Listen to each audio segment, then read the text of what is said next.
నమస్తే. మనం December month లోకి ఎంటర్ అవుతూ ఉన్నాము. 2025 సంవత్సరానికి డిసెంబర్ మంత్ లాస్ట్ మంత్ అవుతుంది. డిసెంబర్ అనగానే చాలా థాట్స్ మనసులో అందరికి వస్తూ ఉంటాయి. ఇది ఇయర్ ఎండ్ మంత్ కాబట్టి మనకి అంతర్మథనం, ఇంట్రోస్పెక్షన్ అని మనం అనొచ్చు. ఎలా ఉంది హోల్ ఇయర్ అంతా, లాస్ట్ ఇయర్ తో కంపేర్ చేస్తే ఎలా ఉంది, ఎన్ని అప్స్ ఉన్నాయి, ఎన్ని డౌన్స్ ఉన్నాయి, మంచి ఏంటి, చెడు ఏంటి అని మనం రివ్యూ చేసుకునే ఒక బెస్ట్ మంత్ ఈ మంత్. రెండో బెస్ట్ ఎక్సైట్మెంట్ థింగ్ ఏంటంటే మనకి ఈ నెల 16th నుంచి మనకి ధనుర్మాసం స్టార్ట్ అవుతుంది. ఎప్పుడైతే ధనుర్మాసం స్టార్ట్ అవుతుందో మనకి ఓళ్ళల్లో గొబ్బెమ్మలు పెట్టడం, పేడ కల్లాపులు చేయటం, ముగ్గులు వేయటం, రంగోలి పెట్టడం ఇవన్నీ చేస్తూ ఉంటారు. ఇంకొక ఎక్సైట్మెంట్ ఏంటంటే ఈ టైంలో ఎవరైతే ఐటీలో ఉన్నారో, సాఫ్ట్వేర్ లో ఉన్నారో వాళ్ళకైతే చాలా మంది తెలుస్తుంది డౌన్ టైం అంటారు. సర్వర్లు అంతా కొత్త కోడ్ అప్డేట్ చేయరు అనమాట.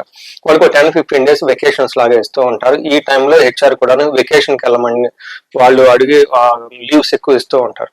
ఇంకొక ఎక్సైట్మెంట్ థింగ్ ఏంటంటే చాలా మంది ఎవరైతే యుఎస్ లో ఉన్న వాళ్ళు కానివ్వండి, ఎన్ఆర్ఐ క్లయింట్స్, వాళ్ళకి చాలా వరకు ఏమవుతుందంటే ఈ టైంలో ఎక్కువ వెకేషన్కి వెళ్తూ ఉంటారు అనమాట. నాకున్న చాలా మంది క్లయింట్స్ కూడా ఈ టైంలో మేము వెకేషన్కి వెళ్తున్నాం, మాకు చేయాల్సిన పూజలు కొంచెం ముందుగానే చేయండి, లేదంటే నెక్స్ట్ వీక్ కొంచెం పెండింగ్ అయిన తర్వాత చేసుకోండి ఇలా చెప్తూ ఉంటారు అనమాట. సో ఇన్ని ఎక్సైట్మెంట్ గా ఉన్న ఈ మాసంలో మేషరాశి వాళ్ళకి డిసెంబర్ మంత్ ఎలా ఉందో చూద్దాం. ఫస్ట్ ఫార్మోస్ట్ థింగ్, మేషరాశి వాళ్ళకి గమనించుకోవాల్సింది, మీకు ఏలినాటి శని స్టార్ట్ అయ్యింది. అయితే లాస్ట్ 100 days ఏలినాటి శని యొక్క ప్రభావం మీకు చాలా చాలా తక్కువగా ఉంది.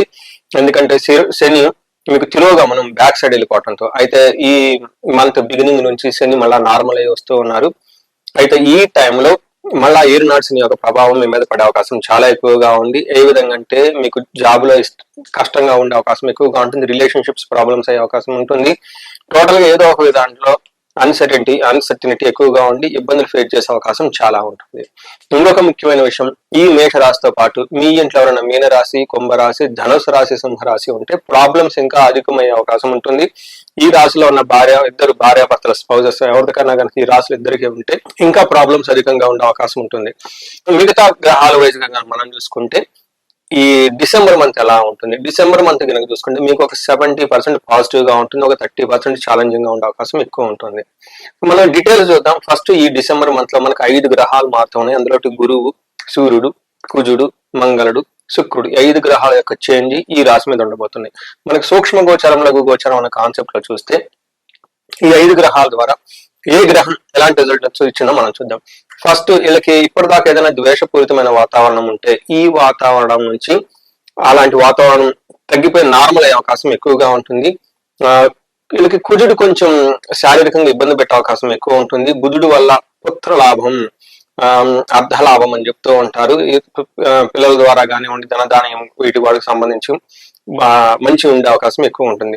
లాస్ట్ అండ్ మోస్ట్ ఇంపార్టెంట్, శుక్రుడు వాళ్ళకి సంపదలు వచ్చే అవకాశం ఎక్కువగా ఉంటుంది. లేదంటే అట్లీస్ట్ ఇప్పటిదాకా ఎక్కడైనా మనీ ఫ్లో ఆగుంటే ఈ టైంలో మనీ ఫ్లో ఎక్కువ అవకాశం ఉంటుంది. ఇది మనకు సూక్ష్మంగా హోల్ మంత్ ఎలా ఉందో మనం తెలుసుకోవచ్చు. నెక్స్ట్ ఇప్పుడు ప్రతి గ్రహం, ముఖ్యంగా 3 ముఖ్యమైన గ్రహాలు కుజుడు, సూర్యుడు, శుక్రుడు ఎలా ఉన్నారు మనం చూద్దాం. అందులో సూర్యుడు కనుక చూసుకుంటే వీళ్ళకి 9వ స్థానంలో ఉన్నారు. ఇది మిక్స్డ్ రిజల్ట్ ఇస్తున్నా మనం చెప్పుకోవచ్చు. బట్ ఓవరాల్ గా సూర్యుడు కనుక చూసుకుంటే మంచి చేస్తున్నాడు అని చెప్పుకోవచ్చు. అంటే ఎక్కువగా మంచి శాతం చేస్తున్నాడు, కొంచెం ఇబ్బందులు పెట్టే పరిస్థితులు కూడా ఉన్నాయి. మనకి మహర్షుల సంస్కృతంలో ఏం చెప్తారంటే సూర్యుడు మనకి 9వ హౌస్ లో ఉంటే నిందాపరాధ, కలహం, నిర్దోష, ధనక్షయం, పుణ్యలాభార్థ నాశనాచ, విరోధో నవమే భవేత్ రవి అని చెప్తారు.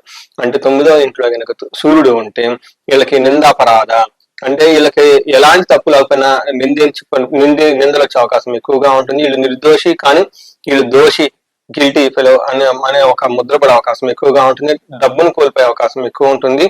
అంతేకాకుండా వీళ్ళకి పుణ్య లాభార్థ, మంచి ఉద్దేశంతో ఏదైనా పని చేస్తే అందులో నష్టం వచ్చే అవకాశం ఎక్కువగా ఉంటుంది. సో ఇవన్నీ మనం కనుక చూసుకుంటే కొంచెం మీ తప్పు లేకపోయినా మీ మీద ఇబ్బందులు వచ్చే అవకాశం ఎక్కువగా ఉంటుంది. నెక్స్ట్ ఓవరాల్ గా మంచి జరుగుతుంది సూర్యుడి వల్ల అని మనం గమనించుకోవాలి. నెక్స్ట్ కుజుడు మిమ్మల్ని ఈ డిసెంబర్ మంత్ లో కొంచెం ఇబ్బంది పెట్టే గ్రహం. ఏ విధంగా అంటే అశనాచ, ధనశూన్యం, శోషణం, దేహ పీడనం, స్థాననాశో, విరోధచ్చే, నవమస్తే భవేత్ ధారాసుతే అని చెప్తారంటే ఈ టైంలో ఎవరైనా కనుక రియల్ ఎస్టేట్ వాళ్ళు ఉన్న అన్నదమ్ముల మధ్య గొడవలు వచ్చే అవకాశం, ఏదైనా కనుక మంచి ఉద్దేశంతో పనిచేస్తే చెడు వచ్చే అవకాశం ఎక్కువగా ఉంటుంది. ఖర్చులు విపరీతంగా పెట్టే అవకాశం ఎక్కువగా ఉంటుంది. ఒక్కోసారి మీకు సరైన టైంకి భోజనం కనుక ఇలా శరీరం అంతా ఉండిపోయినట్లు ఉండే అవకాశం ఉంటుంది. స్థాన నాశనం అంటే మీరు చేస్తున్న పనుల్లో కానివ్వండి, ప్రొఫెషన్ లో కానివ్వండి, మీకు అనుకున్నంత వృద్ధి లేక లేదంటే కొంచెం అసంతృప్తిగా ఉండే అవకాశం ఎక్కువగా ఉంటుంది. మోస్ట్ థర్డ్ గ్రహం మనం చెప్పుకునేది శుక్రుడు. శుక్రుడు 8వ ఇంట్లో ఉండటంతో చాలా మంచి గ్రహం అని చెప్తారు. 8వ ఇంట్లో సూర్యుడు ఉంటే దుఃఖనాశో మహాసౌఖ్యం బంధుమిత్ర సమాగమ రాజదర్శనం అర్ధ ప్రాప్తి అష్టమస్తే భవేత్ భృగు అని చెప్తారు. అంటే ఈ ప్రకారంలో ఇప్పటిదాకా ఏదైనా విషయం మీరు దుఃఖంగా ఉంటారు, దుఃఖం పోయే అవకాశం ఎక్కువగా ఉంటుంది. మహాసౌఖ్యంగా ఉంటారు, బంధువులతోటి మిత్రులతోటి చక్కగా కలిసి ఉంటారు. రాజదర్శనం ఈ టైంలో మీరు హైఫై అఫీషియల్ కలవటము, గవర్నమెంట్ అఫీషియల్ కలవటం, వాళ్ళ ద్వారా కనుక ఏదైనా పెండింగ్ లో పనులుంటే పనులని ఇప్పుడు అయిపోయే అవకాశం ఎక్కువగా ఉంటుంది.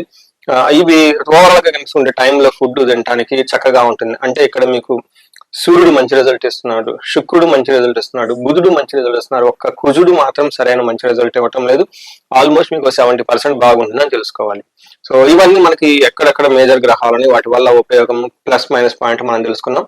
ఇప్పుడు మనం కనుక చూసుకుంటే నక్షత్రం ప్రకారం ఎలా ఉంటుంది, మనకి అంగగోచరం ఒక కాన్సెప్ట్ మహర్షులు ఇచ్చారు. మన జ్యోతిష శాస్త్రంలో వెరీ వైడ్ గా డిస్కస్ చేయబడింది నక్షత్రం వైజ్ ఎలా ఉంటుందో.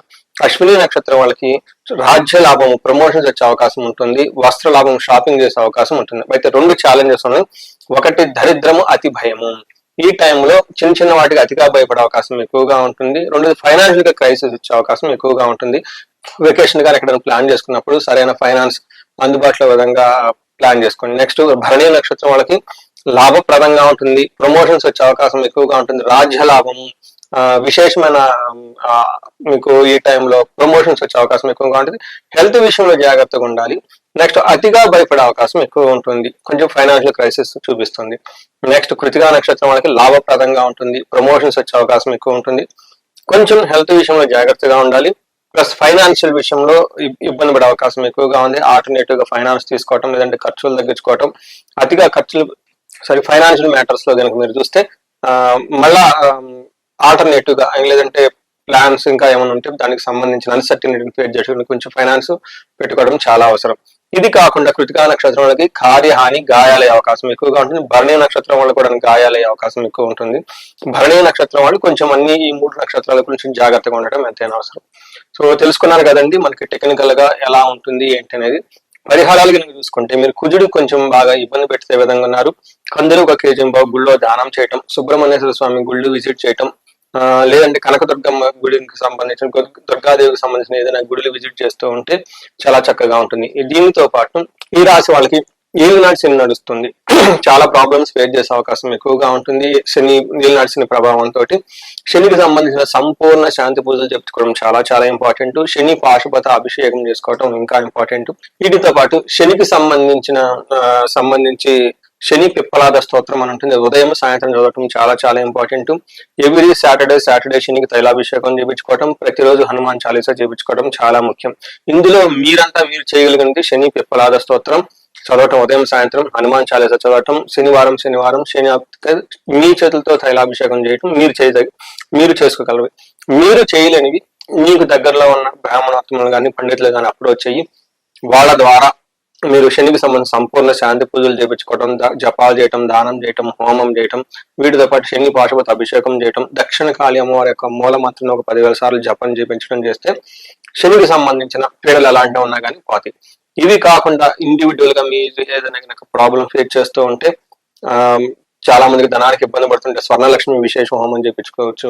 తర్వాత హెల్త్ బాగా లేకపోతే అమృత మృత్యుంజయ ఆయుష్ హోమం అని ఉంటుంది, అది చేయించుకోవచ్చు. వీటితో పాటు ఎక్కడైనా గొడవలు అంటే చండీ హోమం, చండీ పారాయణ, అలా ఏదైనా కనుక మీరు ఇండివిజువల్ గా ప్రాబ్లమ్స్ ఫేస్ చేస్తుంటే ఒకసారి ఈ కన్సల్ట్ అయితే క్రిందిగా కనిపిస్తున్న నెంబర్ కి తగు విధంగా మీ ఇండివిజువల్ జాతకం చూసి ఇంకా పరిహారాలు చెప్పడం జరుగుతుంటుంది.